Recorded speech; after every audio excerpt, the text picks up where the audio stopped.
Who should BC be prioritizing? I'm going to give you 3 can't miss recruits for Boston College in the class of 2026.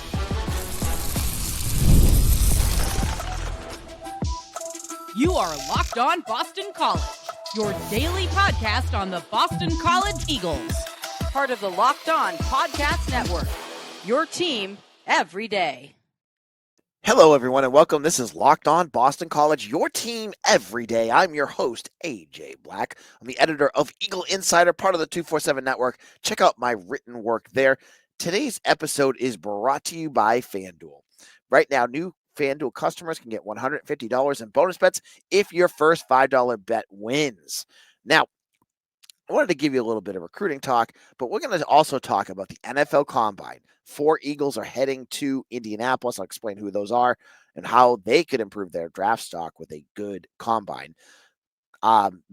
Brandon Marcello of 247 has talked about a change in how the college football schedule could be coming that could impact spring practices and the spring games.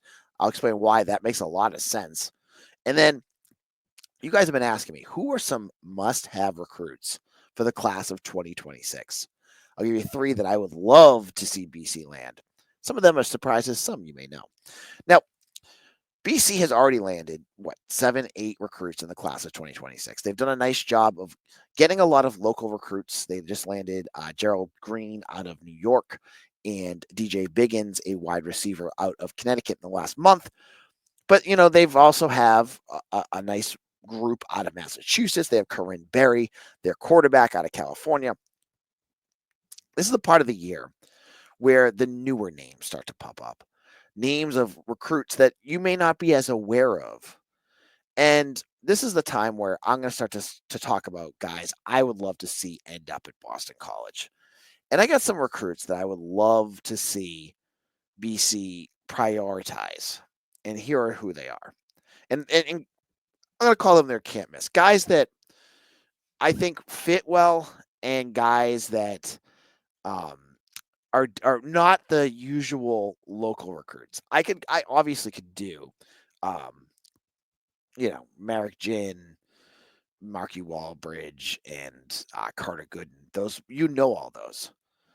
So and I'm not, again, if you have not listened to the show, I want to say it again.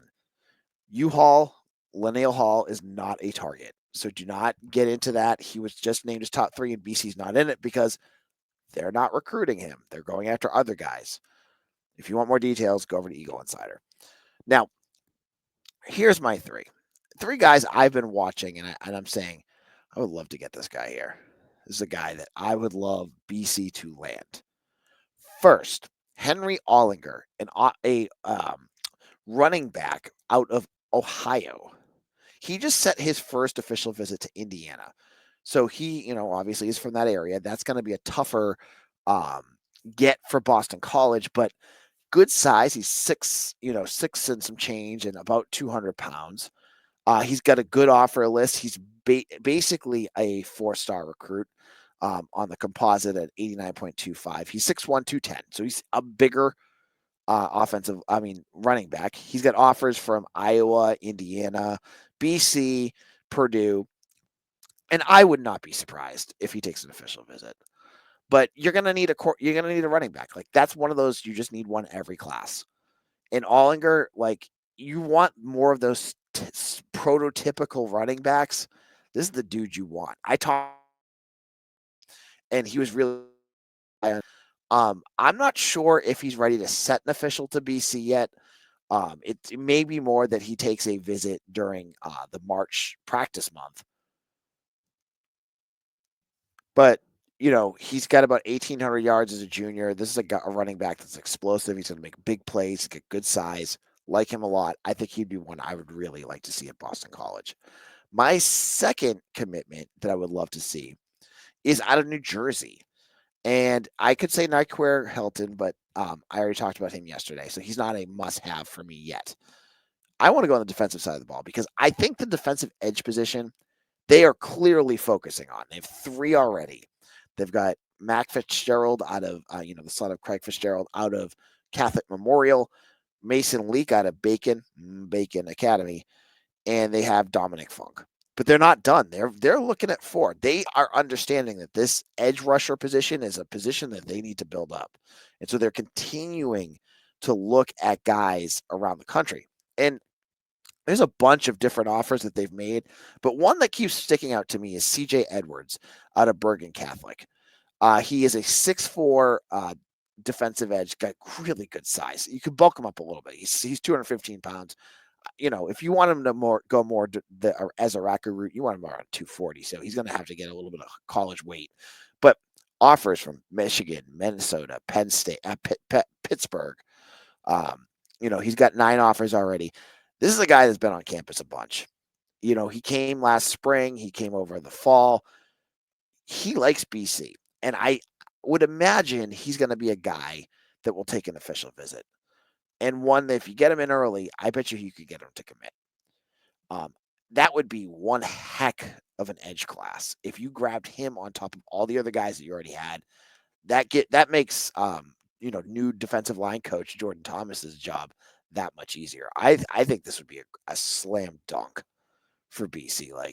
This is a guy that, his rating is not as high as maybe you would want if you're into that kind of stuff, but watch his film, watch what he can do. He's one I think would be really interesting to watch. So CJ Edwards is my second one. So that's 2.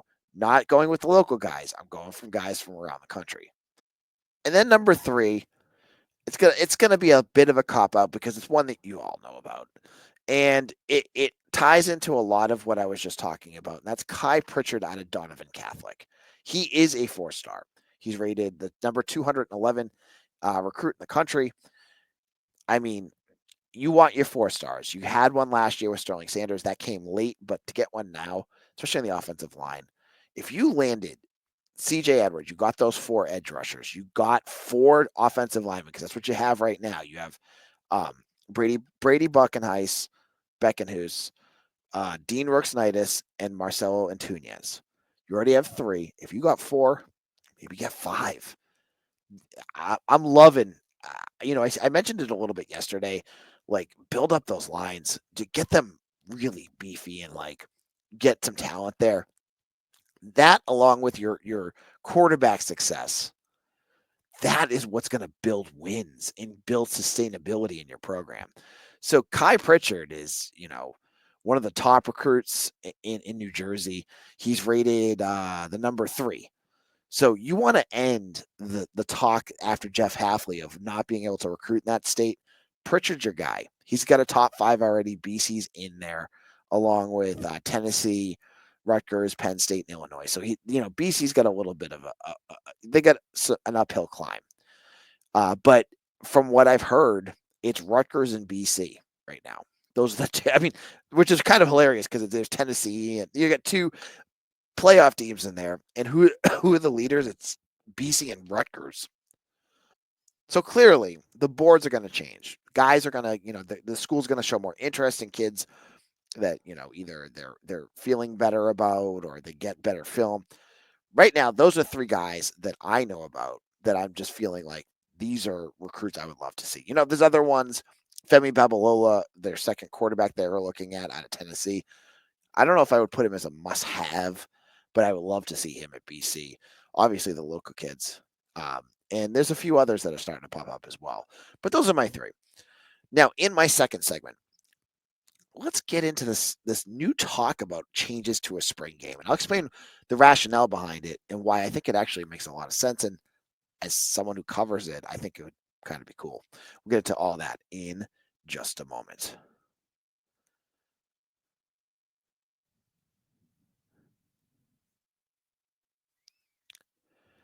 Looking to optimize your nutrition this year, Factor makes eating well easy with chef-prepared, dietitian-approved meals that are fresh, never frozen, and are ready to heat and eat in just 2 minutes. With 40 options across 8 dietary preferences each week, you can customize your meals to fit your lifestyle, whether it's Calorie Smart, Protein Plus, or Keto. Plus, Factor even offers wholesome smoothies, breakfast, and grab-and-go snacks to keep you fueled all day. I love smoothies. Give me a smoothie, and Factor's got them. They're delicious. You got to check them out. So eat smart with the convenience that is unbeatable with Factor. No prep, no mess, just great food in minutes. Get started at factormeals.com/lockedoncollege, 50 off. and use code LOCKEDONCollege50 off to get 50% off your first box plus free shipping. That's code LOCKEDONCollege50 off at factormeals.com/LOCKEDONCollege50 off to get 50% off free shipping on your first box. Welcome back, Locked On Boston College. AJ Black here. Thank you all for joining us today, and thank you if you've listened to all 5 episodes. You are the MVP of this week. And if you want some more details, if you want more ACC talk, check out Locked On ACC on YouTube or wherever you get your podcasts. Now, Brandon Marcello works at 247. He writes for CBS as well. And he's a guy I trust when he's talking about the news and updates around college football. And on Thursday, he talked about some updates that are going on about potential changes to the calendar for college football. And this all goes around the spring practice segment of the season. So what he said is spring football as we know it may be nearing an end across college football. Several programs plan to eliminate public spring games this offseason, and prominent coaches are campaigning to transform the allotted 15 days of practice into NFL-style organized team activities in June or July. The idea is nothing new, but it's gaining traction, they said. So the reason behind all of this is that the way the transfer portal works. Think of it this way. I think it was Matt Rule of Nebraska who said this, that basically the spring game has become tape for schools to start poaching talent that they want. And so you're getting games like a useless game on ESPN or ESPNU or the ACC network, easily found by scouts, that allows them to say, ooh, that wide receiver, maybe I can entice them to get into the portal. Or that offensive lineman, we can pay him. Let's get him over here. So schools, I believe Nebraska's already said they're not doing it. There's been a bunch of other schools that are already opting out because they don't want to turn this spring game into a way for other schools to just rip their roster apart. Makes a lot of sense to me. Interestingly enough, I haven't had it confirmed yet, but the spring schedule came out, and there's no mention of a spring game for BC on the spring schedule that they sent to the kids that are recruits. I've had players' families tell me that there's not going to be a spring game, but I haven't had anything confirmed yet. So I'm just telling you that now. But it makes a lot of sense. And it would make sense for BC not to have one if they're not going to have one, because you don't need to go on ACC Network and put out film to show what you have on your roster. Like a guy like VJ Wilkins, right? Many schools don't know what this guy can do. BC did their homework and got him. Maybe he's something special. But maybe if they put it on the ACC network, then all of a sudden Oregon sees him and says, you know, let's buy him. Let's get him. Get him into the portal. That spring period. Let's get him. So this makes a lot of sense, honestly. And if you just think about the way the schedule works for players and coaches too, it makes a lot of sense. Like the NFL, they have their camps in July for the start in September.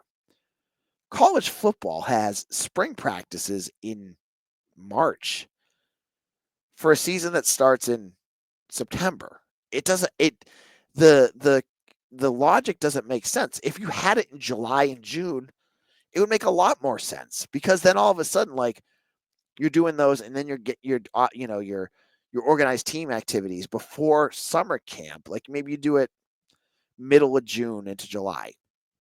Then you get into the summer, you take a month off, and then boom, you're in there for summer camp. It's better. Honestly, it gives the players a chance to continue to recuperate. It gives the coaches time in the spring to recruit and do what everyone else. I would think this would be a home run. You would prevent the poaching. You would get, you would align practices more with what the NFL does, and you would, get the players into a better spot. They can just train during the spring. So what that would mean, though, is the end of the spring game. And I have to ask you, is the spring game honestly that important? Like, just the thought of going to Alumni Stadium is fun. That's fun, right? Like I'm a BC diehard, and as a fan, I went last year. I took my kids. I ended up at Buffs. I was at Buffs. the Buffs Pub in Newton for wings after with my family and loved it. That's fun. But if it was gone, would it be the end all of my life? No.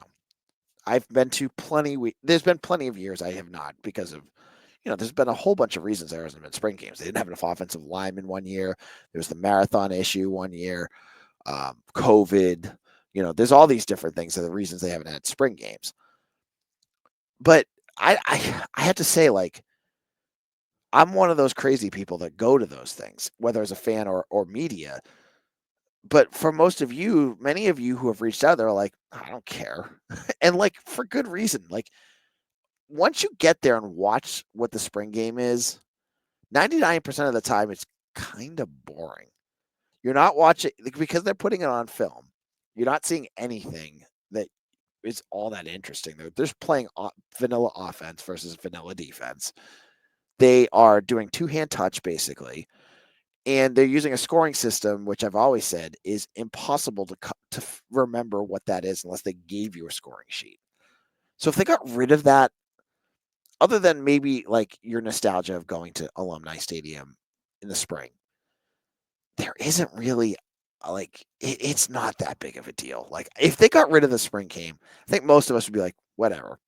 So I'm fine with that. Like if you're gonna want to get alumni back on stadium on back on campus in the spring, for to get an alumni stadium, market it for lacrosse, baseball. Like I know it's not an alumni, but do like something big, like an alumni homecoming during the spring that's not football, and people will come back. Like if you were able to do the things you do for the spring game, which honestly isn't much because you can't tailgate, you can't really do much of anything. I mean, I would love just to go back and do anything. I mean, I had a blast taking my kids to the spring baseball and softball game. I ended up taking them to the football game, and then we ended up at the baseball and softball game. They loved it. So you can figure out other ways to get people on campus. But I think getting rid of the spring game, moving everything later, it just makes a lot of sense with the way the portal's working, the way that people are poaching, players. Just do it. Like, and we don't know if it's actually going to happen. We have to wait to see what BC does this spring. Is there going to be a spring game? Is there not? You hear buzz, but you haven't seen anything yet. So we'll have to wait to see what happens. But I honestly think moving just everything back is going to be a better thing. So that's my thoughts on that. Now, in our final segment, let's get into the NFL Combine. 4 players are going to the NFL Combine. I'll tell you who they are and what they have to win and lose in just a moment.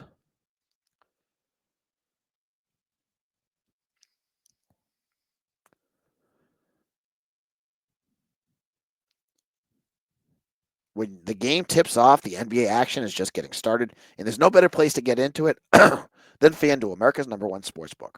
With FanDuel, you can place live bets throughout the game, so even if you missed the opening tip-off or want to place a bet in the fourth quarter comeback, you can stay in the action. And if you're looking for a bigger payout, you can even combine your live bets into a same-game parlay. I love using FanDuel's live betting feature because every moment of the game exciting. Whether I'm backing my team in a late game rally or picking a player to hit a clutch 3, Quentin Post, I never feel like I missed my chance. Plus, the app is easy to use, and when you win, you get paid instantly. And right now, new FanDuel customers can get $150 in bonus bets if your first $5 bet wins. Just visit FanDuel.com to join today. That's FanDuel.com for your shot at $150 in bonus bets. Make every moment more with FanDuel, the official sports betting partner of the NBA. Welcome back. This is Locked On Boston College. I'm your host, AJ Black. And I want to shout out my Eagles nesters who are part of my subtext program. If you're interested in checking it out, you can get in for a free month by using the promo code Bill O'Brien Monster. You get videos from me. You get text updates. It's great. Check it out in the notes of today's show. Now, on Wednesday as well, the news popped out of the NFL Combine. So 4 Boston College players are now officially invited to the NFL Combine, and all 4 are the ones you would expect. Donovan Ezeiraku, defensive edge, Ozzy Trapilo, offensive tackle, Drew Kendall, center, and Cam Horsley, defensive tackle. Now, this is the most Boston College players that have ended up in the NFL draft combine since 2019 when they had 7 players go. So it's a big group, and that's great. The only ones that didn't make it that I was, maybe should have or could have was Jack Conley. Um, and I was honestly surprised they had as many as they did. Cam Horsley, I figured would, but it was good to see that he actually made it on that list. So this is all at the end of February, and this is a big opportunity for these 4 guys. You get Donovan Ezeiraku, who's a borderline first round draft pick at this point. He's kind of, in that like edge rusher 5 to 6 role, but there's a lot of good ones like, Abdul Carter from the Penn State, Shamar Stewart from Texas A&M. There's some really good ones out there, but he should be up there. And this is going to be a chance for him to show off his athleticism because that's been a question mark on him. Can he be as athletic as some of these other edge rushers? He needs to have a big combine. Same thing with Drew Kendall. I think he's kind of in the same mold. Smaller guy. Is he going to get nipped with the same stuff that Alec Lindstrom had, where Lindstrom was very good, but didn't have that NFL body and athleticism that got some of these other guys drafted. So he's going to be someone that's going to need to have a good combine as well. Ozzy Trapilo, for offensive linemen, obviously like 40s are not going to be as big. It's going to be those best bench presses, and he's freaking enormous. So he's going to have a good one. He's getting more and more good buzz for his hands and things like that. But it'll be interesting to see what he does. And then Cam Horsley, this is his chance to make sure that he does get drafted because he should. Like Cam Horsley's a very good player. And I thought he had a very good season. He had times where he didn't play. I don't know if it was injuries or just held him out. But he's got, as we had Mitch Wolf of Eagle Insider on earlier this month, who said that Horsley did a great job in the Shrine game, showing that he's gotten a lot more explosive, felt it down a little bit, and he could be a guy. Now, it's in Indianapolis. There's going to be a lot of, scouts there. It's great publicity for Boston College. Last couple of years, it's been like one guy. Last year, they had one. I am honestly even blanking who got drafted last year.